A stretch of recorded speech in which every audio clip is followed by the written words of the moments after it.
man ir ļoti liels prieks, kad šādas sacensības notiek, šādi konkursi, jo es domāju, tas daudz ko izsaka arī mūsu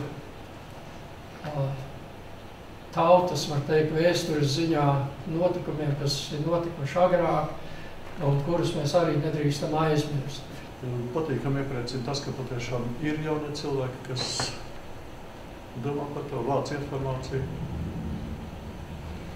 Un ne tikai savas ģimenes ietvaros, bet arī las iepriekš uzrakstītos darbus, periodika grāmatas.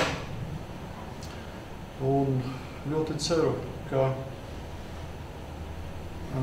tas nospēlēs lielu lomu tādā apstākļā, ka mēs no formālās neatkarības nonāksim patiešām īstā neatkarībā kādreiz.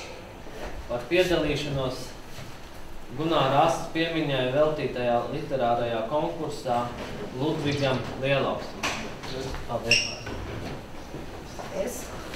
Kristaram Zīversam. Kristaram Zarinam. Diploms par iegūto 3. vietu Zanei Kažus. Paldies. 2. vietas ieguvējam Jēkabam Silanžam ceļojumu uz Briseli viesos pie Eiropas parlamenta deputāta Karina. Apsveic!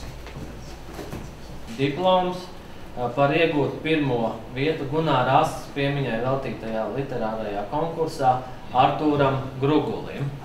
Paldies.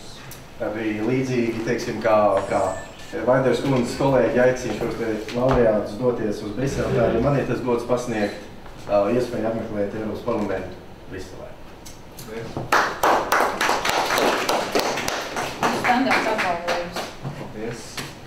Pirmkārt, ko es gribu pateikt, milzīgs paldies manai skolotājai, darba vadītājai Daigai Rudzītei. Otrs lielais paldies Mārim Rukam par iedvesmu, par padomiem.